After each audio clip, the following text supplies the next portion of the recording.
Good morning.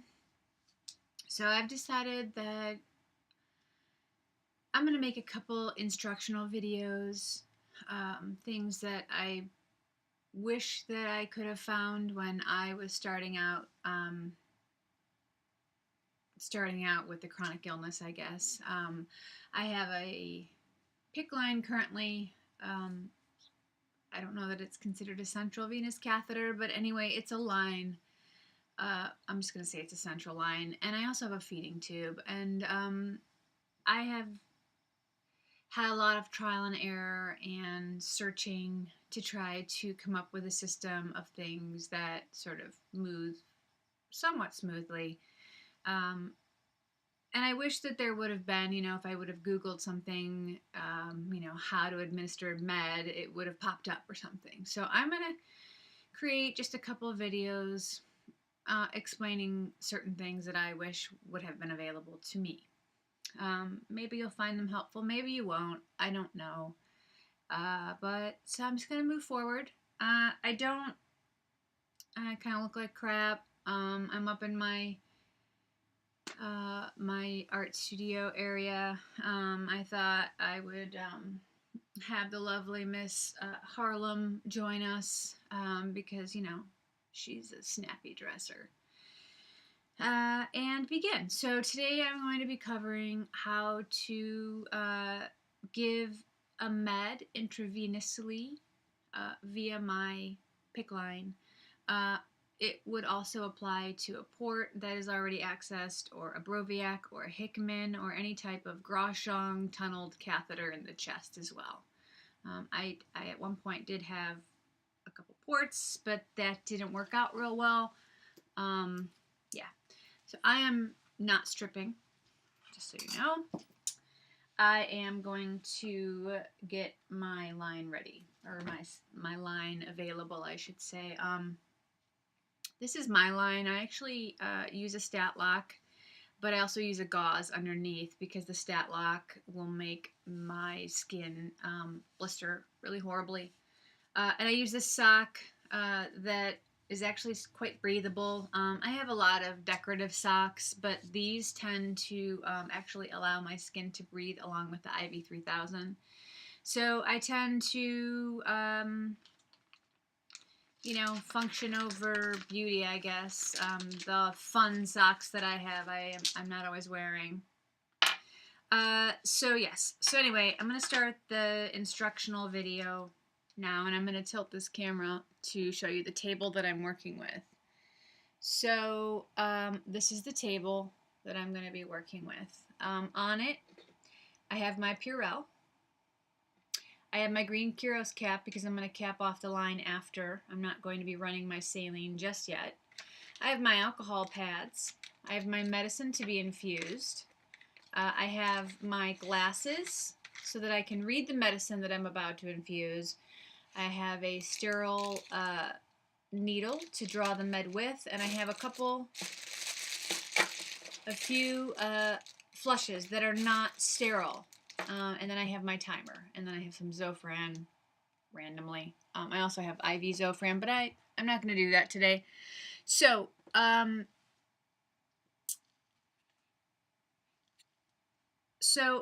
it's good to note that I have washed my hands already with antibacterial soap. I don't typically use antibacterial soap on anything else, except for when I'm prepping to do any type of line work. So my home care company sends it to me. Nowadays they're actually pulling the antibacterial soaps off the market because they're not good for you. So the only time that I actually use them is before I do any type of aseptic technique. So the technique that I'm going to be using is called aseptic technique. It's not really sterile per se,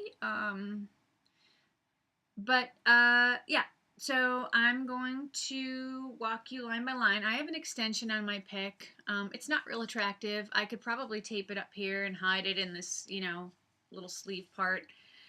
It doesn't bother me. It's not warm enough for me not to wear, full clothing anyway. So maybe in the summer it'll get a little bothersome. But I need the extension so that I can reach it all day long because I'm using my line all day long.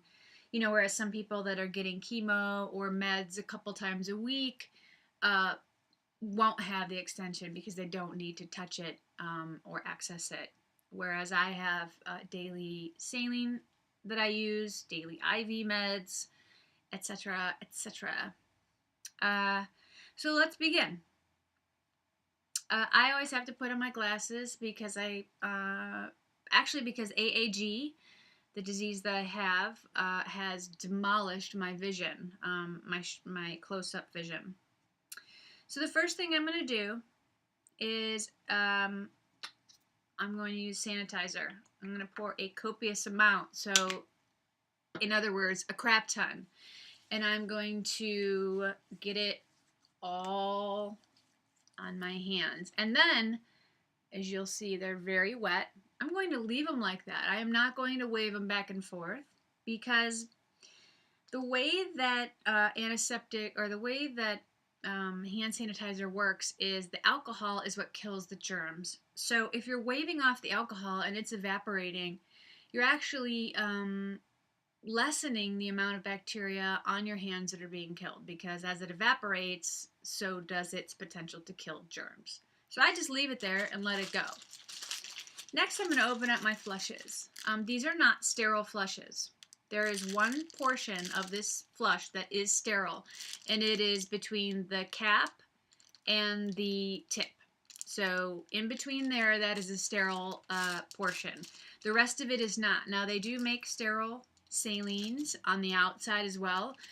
When I have my port, a sterile saline would come in the port kit. That would allow me to, once I was gloved up, to touch the outside of this. This is not like that. So, that said, the way that I open a non-sterile flush is from the bottom and pull it out. And then you're going to want to let the air out. So I'm going to unsqueeze it a little bit and then push until a little bit of the saline comes out.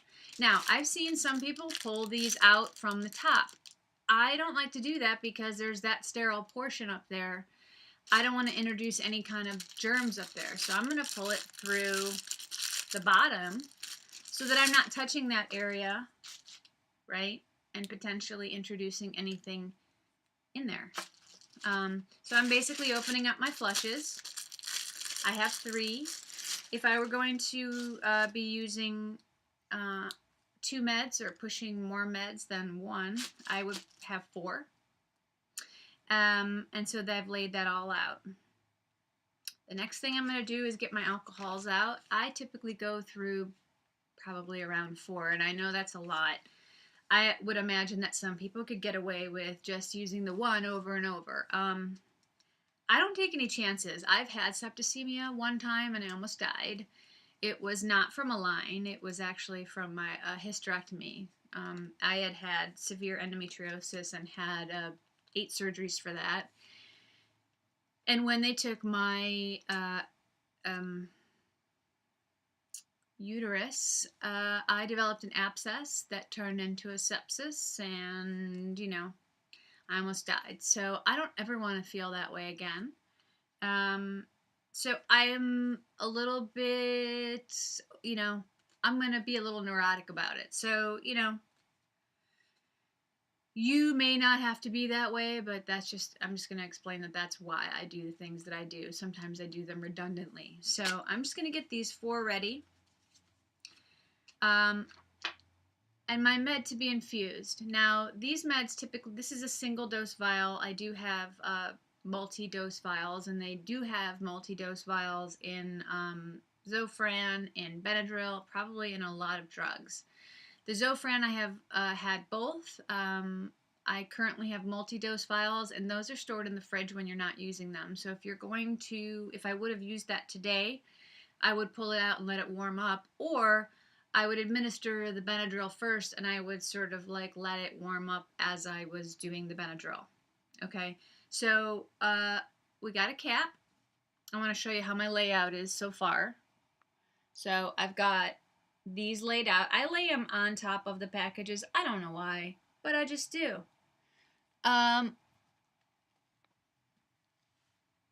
So the first thing I'm going to do is I'm going to open this cap and I'm going to alcohol it. I'm going to get it ready for aseptically.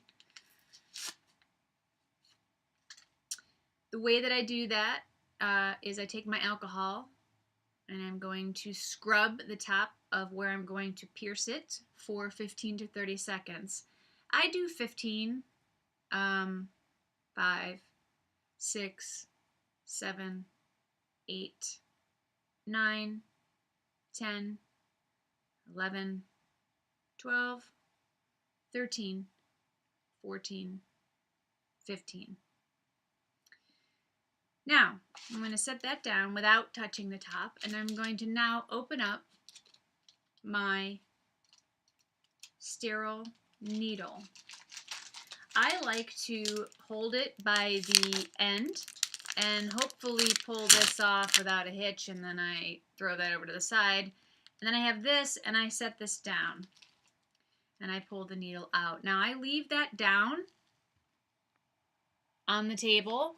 It is no longer sterile, but it certainly has less germs than the table around it. So I leave it there for in case I want to use it for who knows what. Maybe putting an alcohol pad in that I'm going to use again. I take the cap off.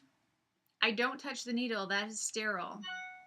I don't touch the top of this because that has been aseptically cleaned. And I'm going to now pierce into the vial. It's called an ampule. And pull my med out. These ampules either come clear or they come in this amber color. The amber ones are really hard, so I have to always pull them up to the sun so that I can see as I'm drawing out. The reason, they either come, the actual thing will come amber, or it'll come in a bag that's amber, which I also have, and I'll show you in a second if I didn't point that out. But I want you to notice how I'm touching it. I'm actually not.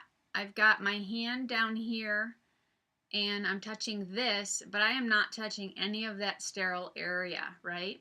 When I am done, I'm going to pull up without touching, and now I have this.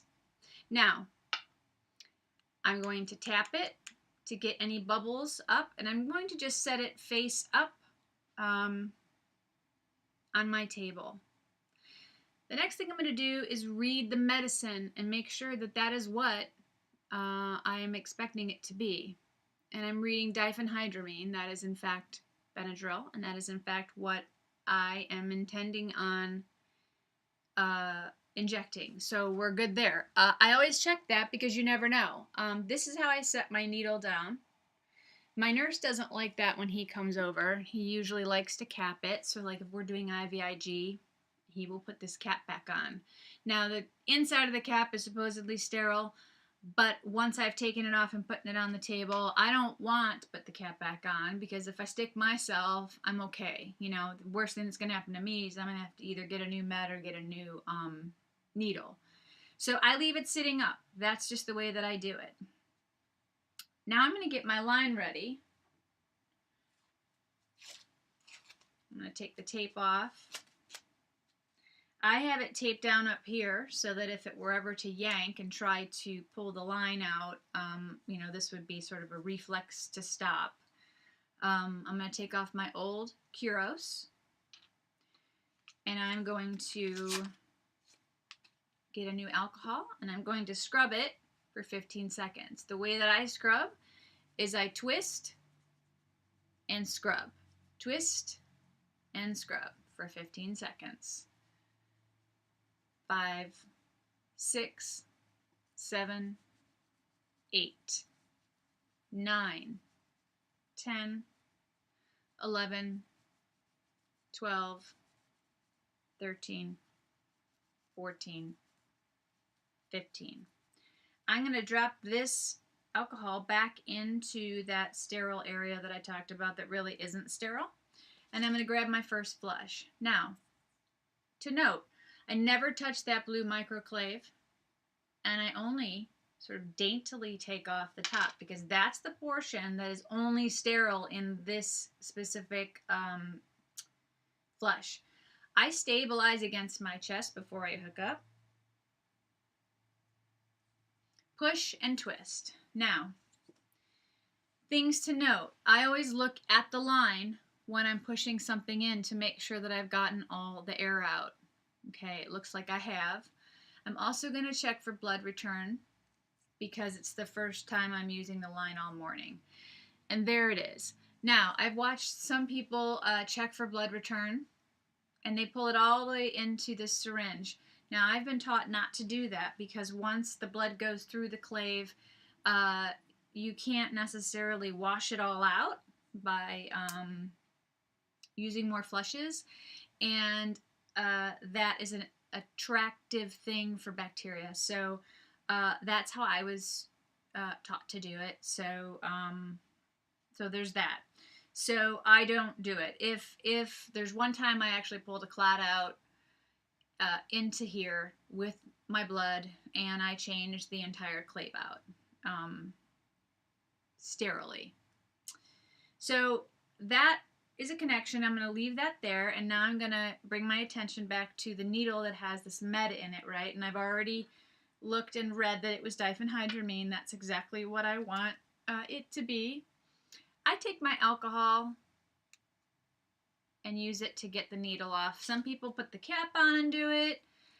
I also alcohol the top of this. Now, this was sterile, right? I took it out, so it still should be sterile, but this just makes me feel better, and this might be that point where I said I'm a little neurotic. Frankly, if that's the worst thing that anybody ever says about me, like, I'm good. The next thing I'm going to do is I'm going to push up and get all the air out of this without trying to spit the med or waste it.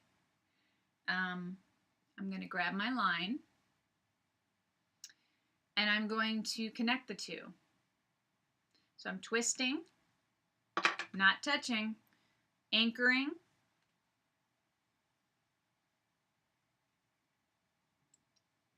and a push and twist.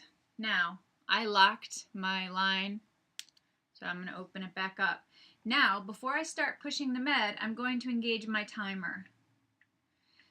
The reason why, all IV meds come with a direction on how long they should be administered, like how much time it should take for you to push the med into your system. Benadryl is at least 2 minutes. So on my amber bags, it will say aseptically withdraw 1 ml and administer via IV push over 2 minutes every 12 hours. So it's basically saying push this over 2 minutes into your system. I actually do it over 2 minutes to push it in, and then I do it again when I flush it through, because the reason why is because 1 ml is not very much. And so what I found out the horribly, horribly hard way is that I did it the first time, the 2 minutes, timed it all out, and then I went and got my flushed that through, and thought I was going to die, because what happened was, this is a pretty long line. It goes in here, in through my subclavian, and I think it comes out around here. So 1 ml of medicine or fluid or whatever was basically all the medicine was sitting in the line. So when I took the flush, I basically flushed the whole thing right away, and I felt super unwell. My heart was racing, I was dizzy, I was panicking. It was not a pleasant feeling. I don't like to feel that, so I do it over longer, just because I have a sensitive system, since my illness. So I'm going to get my timer set up. One thing that I do is, I think I've gotten the air out, but the first thing that I'm going to do when I start to push this med and I hit that timer is I'm going to look up in here as I'm pushing. If I see any air, and sometimes I do, in fact, probably 25% of the time I do, I'm going to stop and I'm going to lightly pull back on this, real lightly. I don't want to pull a bunch of blood into my line, just to get the air bubble, and it'll come up. And it'll come up to the top, and that's where it'll sit. We're about to see if this is one of those times. So I'm going to start.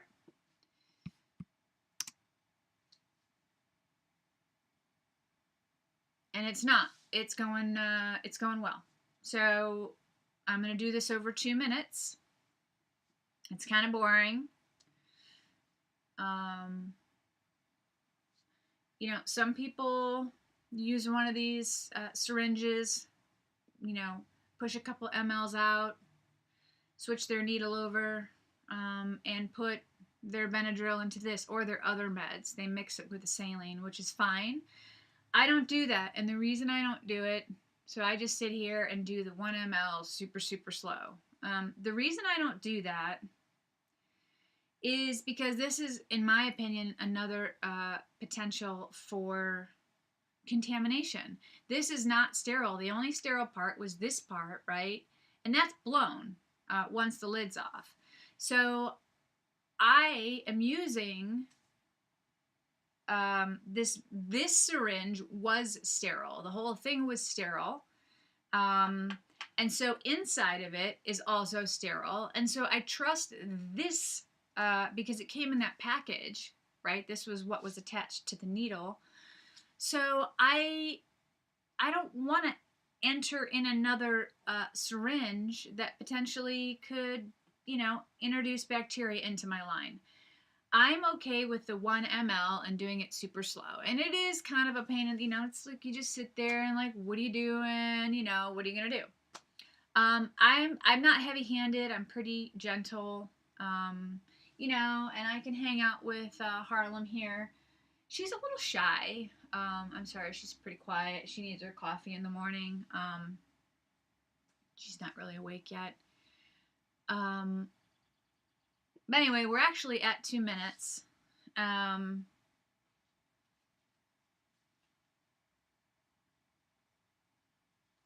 So I'm going to prep,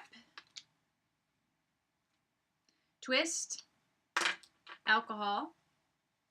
Now, again, some people don't do this alcohol the second or third time or whatever because they've already done it. And, you know, whatever. This is where, again, like I said, I might be a little neurotic, and that's okay with me.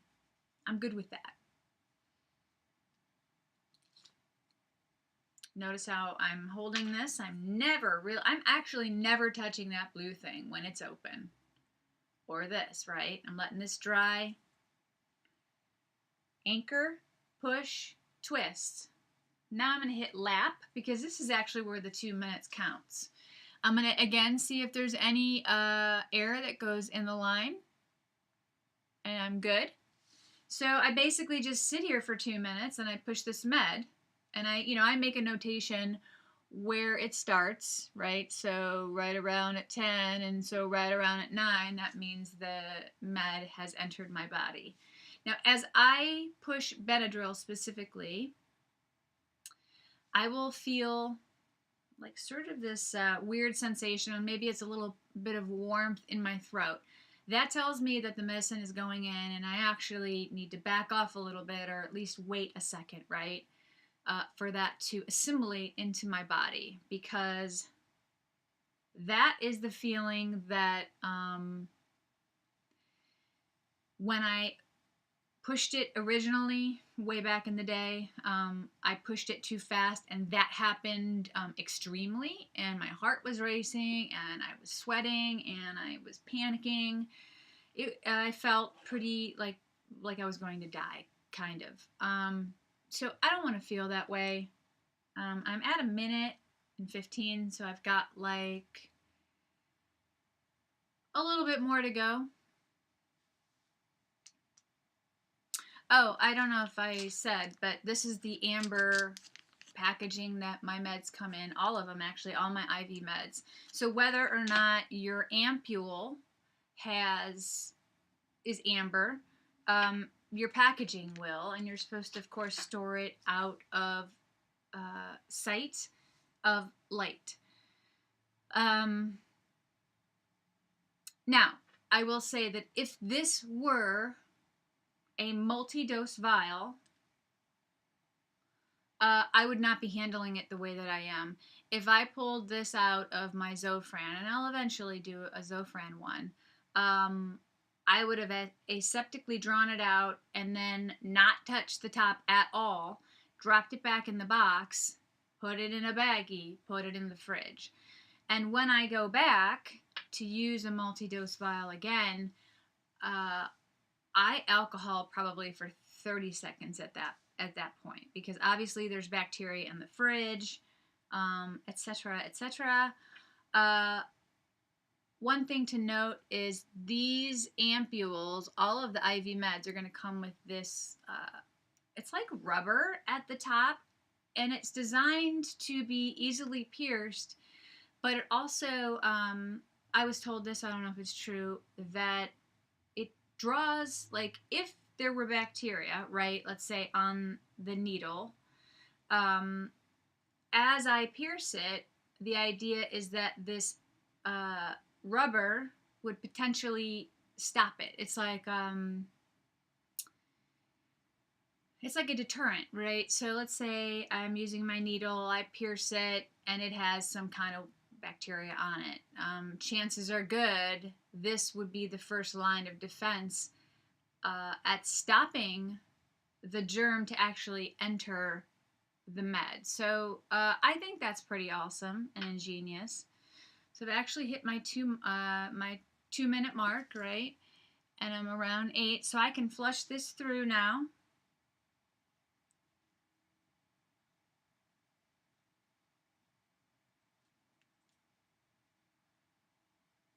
Remember, I don't flush it all the way. I leave just that little bit in the bottom. And you'll see that I've actually stacked my alcohol pads because they're still viable. So I'm going to use this one on the top to do my final flush. Pick it up, and do my, my 15 seconds.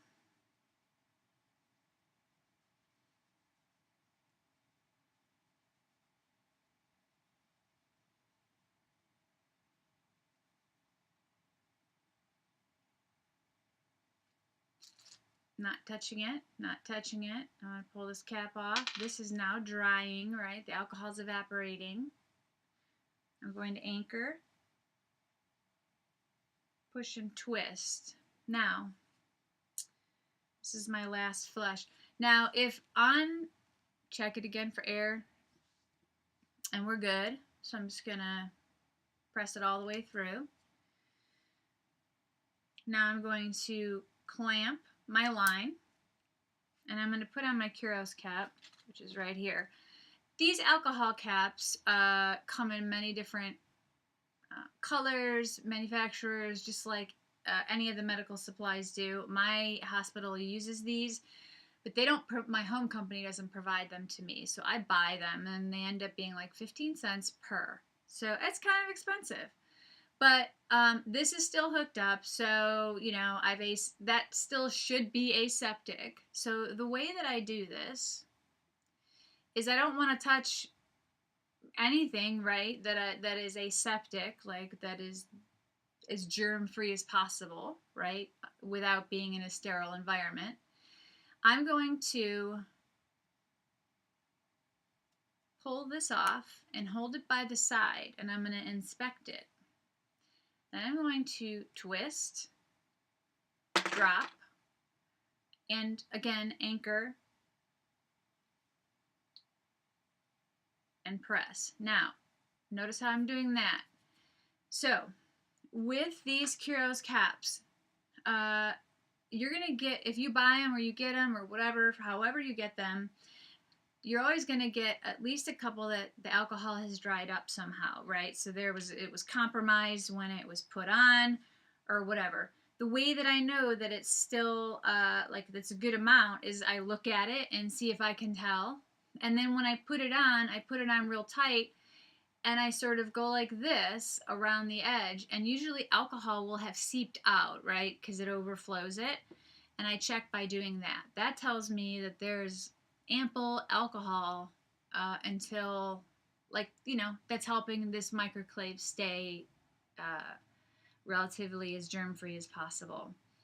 The final step for me is I'm going to take this back up because I'm not going to hook up to my saline yet.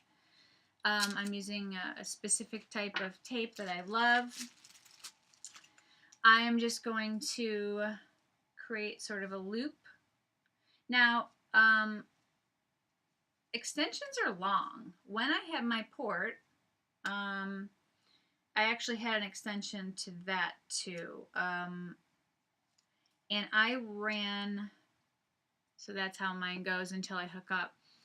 My port, I had an extension. It was a 12-inch, just like this, and I would thread it underneath my shirt, and it would come out, near my belt line. A lot of people I see, they will thread it around their neck, or they'll just let it hang.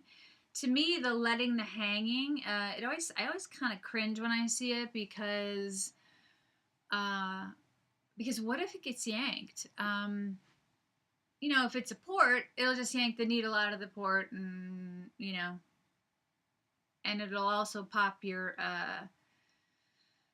dressing.